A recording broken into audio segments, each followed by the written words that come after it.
This is Nancy from Nancy's Garden Soap Co. And tonight I'm going to be making a variation of soap dough using lard, palm oil, canola oil, coconut oil, castor oil, and sunflower oil with a 35% water as a percentage of the oil weight and an 8% super fat. I've already measured out my lye solution earlier today, so it's at room temperature, and I'm adding it into the oils. And I haven't made this recipe before. I've got two of them I'm going to try. I call this one my soap dough number 1 recipe, and the other one's going to be 2.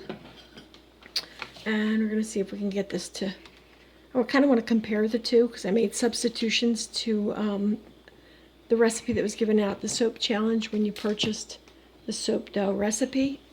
So I did some substitutions and I want to see how this works. Here we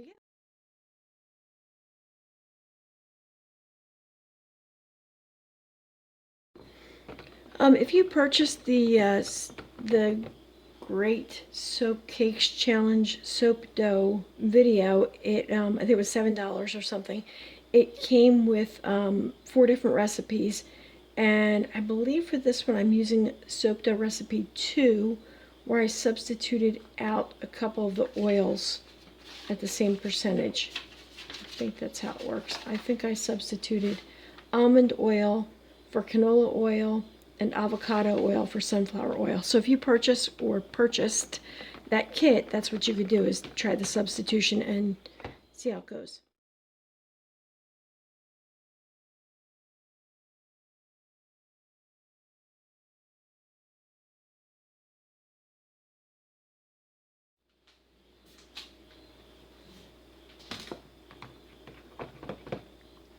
I think that's all I need to do.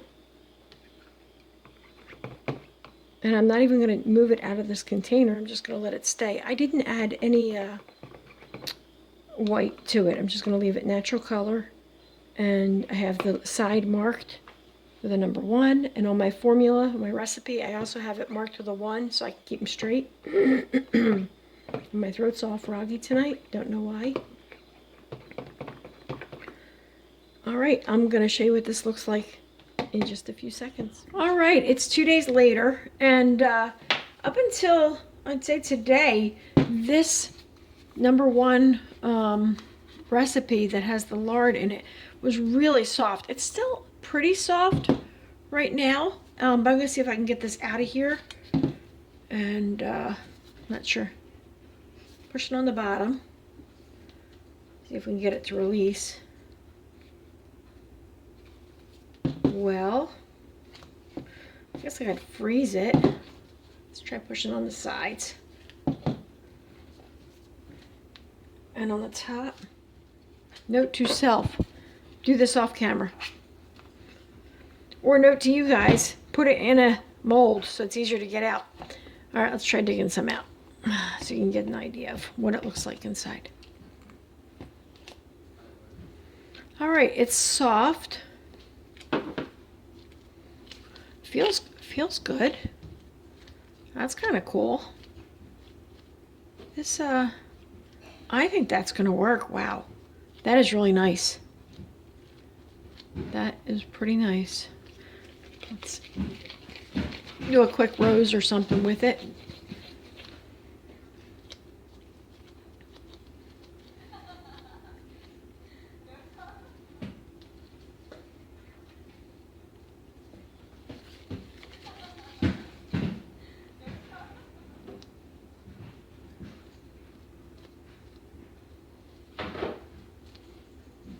Tap here.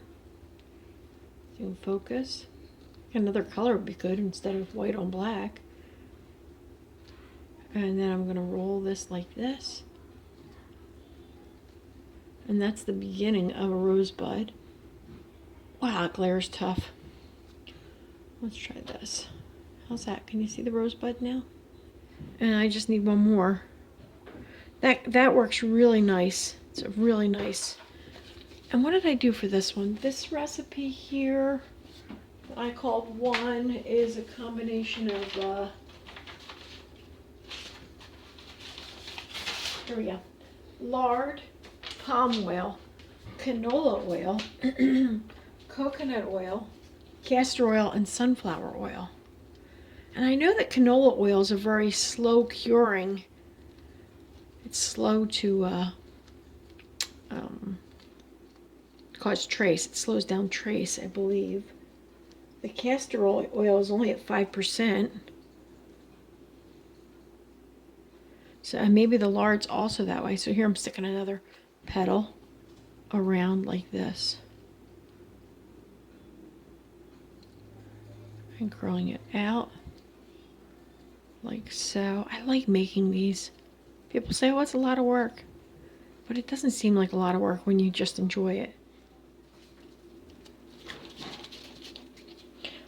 I need to make a whole bunch of roses in a in pink and a wine color for a soap that I'm going to be making for a shower. Those are the wedding colors.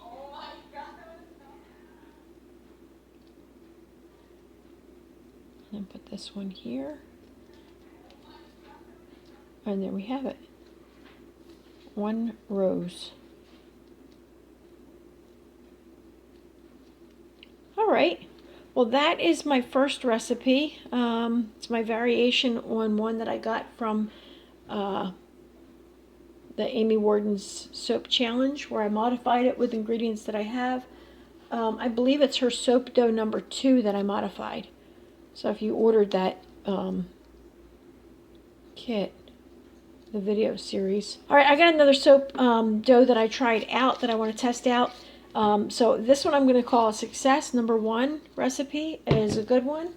And I got to look at my original recipe to see how much I modified it, to see if it's something that I actually could share with you guys. So stay tuned.